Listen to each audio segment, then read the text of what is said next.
Hi guys, this is Ashley back with another video. Before we get into the video, like, comment, and subscribe to the channel. Make sure you turn on post notifications. The drama continues in female rap. Botching Bitter, she's a little bit upset at Garbage Gang, and she also goes off on several female rappers, allegedly Bia, JT, and Nicki Minaj. So Botching Bitter fans are a little bit upset with the fact that the Dr. Miami record Criminal B put out did not make global Paleify. It did not go top 5 on Apple Music, and it only did 653 streams in one day for the US Paleify. So a fan tweeted, from a business standpoint, the inability to release an album in 2021 following the success of WAP and Up was a misstep that I fear had a lasting impact. A hit sophomore era was right there in 2021.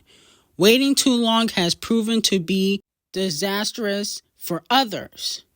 And Criminal B was very upset about this, and she told Section 8 Gang to shut the F up. She said, "What y'all want me to do? Get on a machine and go back to 2021?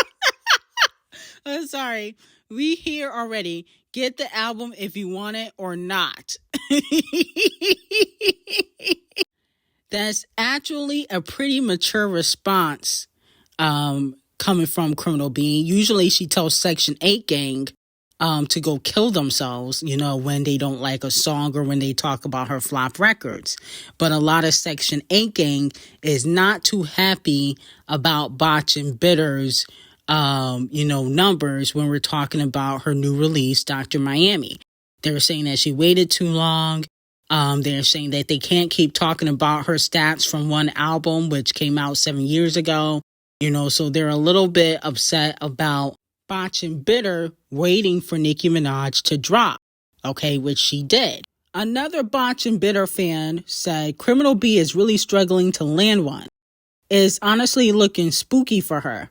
She waited way too long between albums, and it seems as though people have lost interest in her musically. Now, it looks like Criminal B is supposed to be going top 15 on the Hot 100, but fans are not satisfied. Now, because of that, Criminal B went off on live just because, she's flopping, currently on the charts.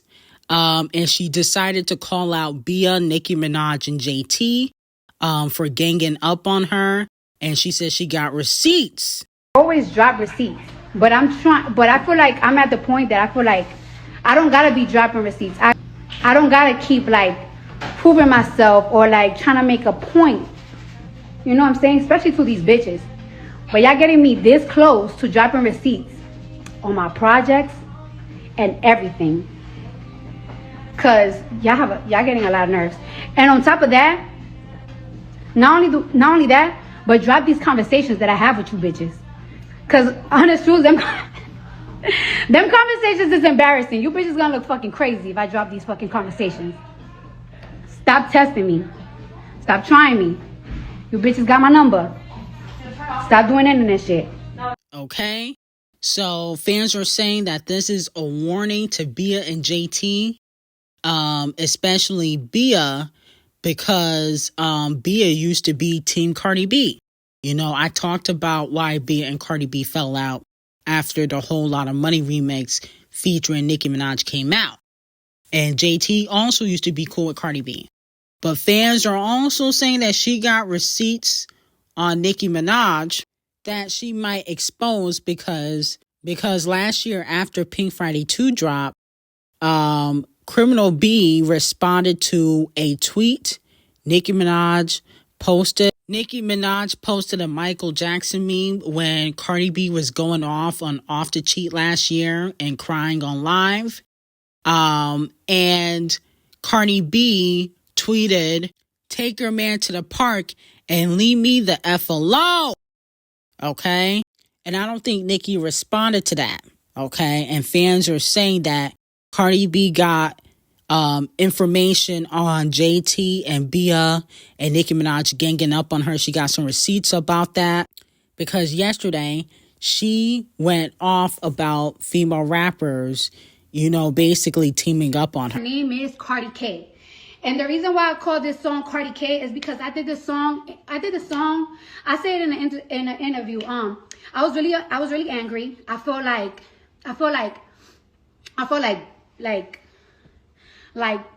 was ganging up on me. Hold on, because don't think.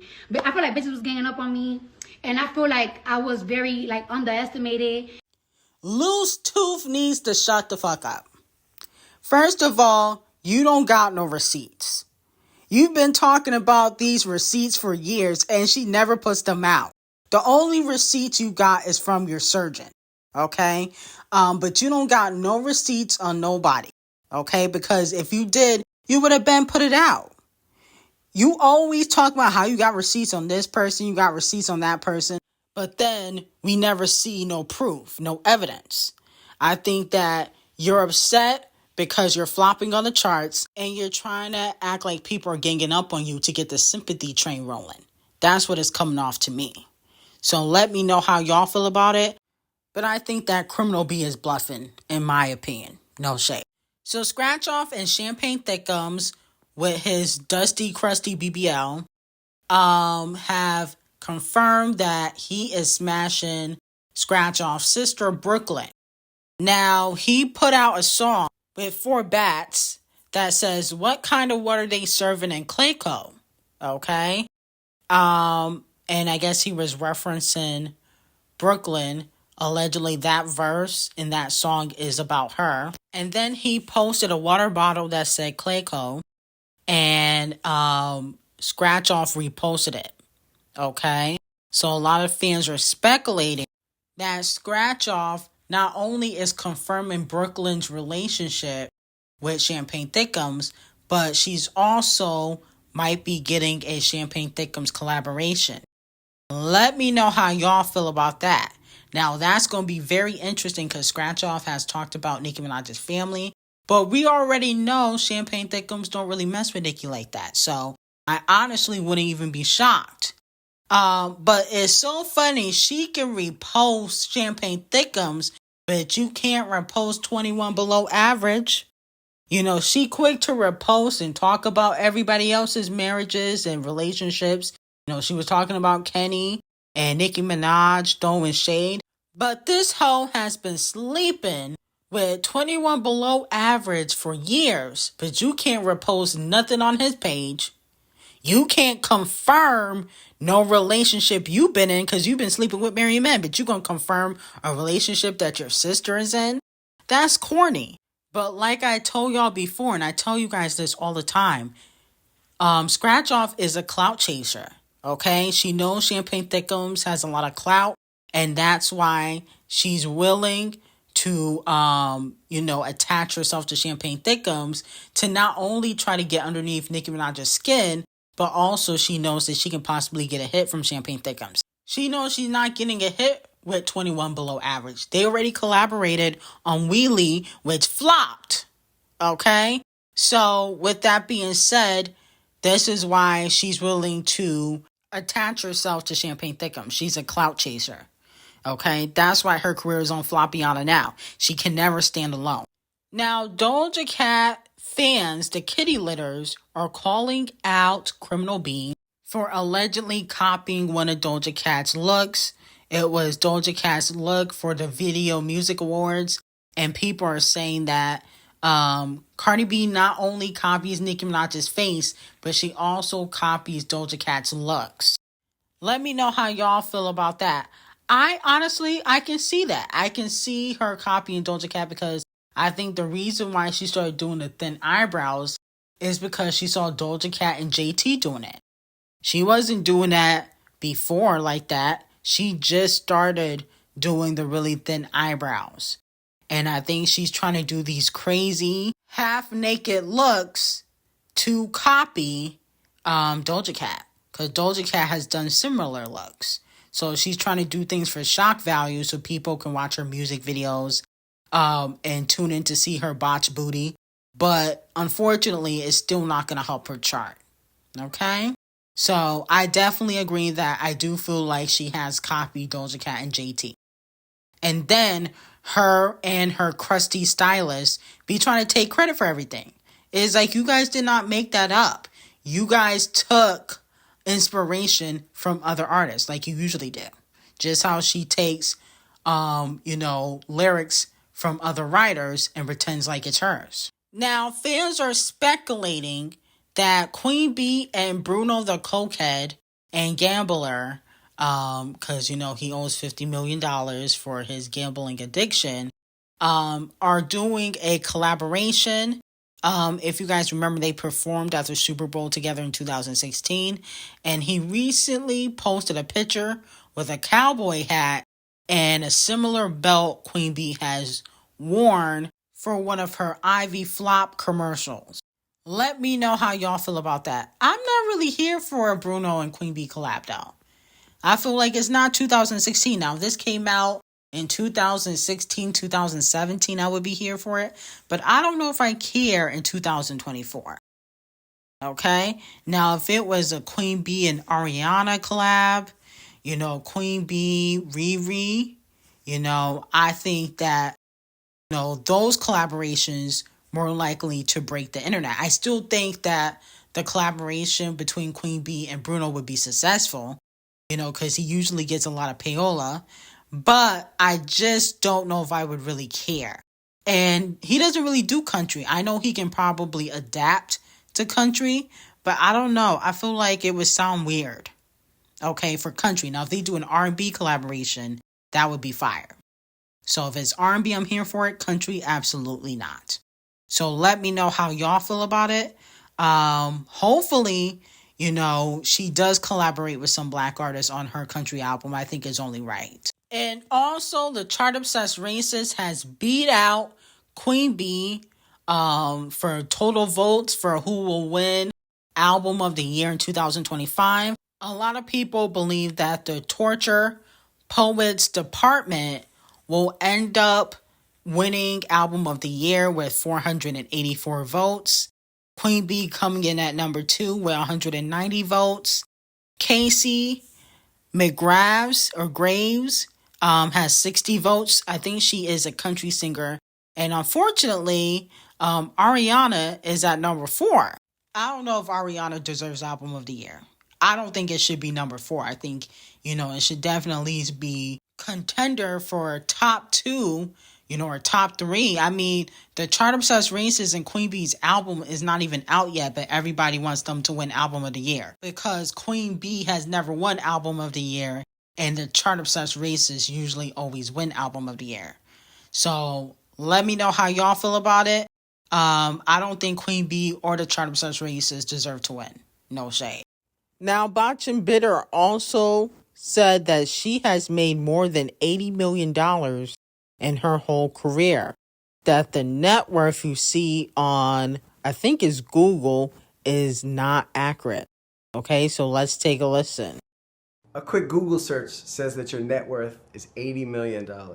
Is that accurate? Jesus Christ. I made a lot of money. I feel like I've actually passed almost doing $88 million. Like, I make a lot of money. I make a lot of money.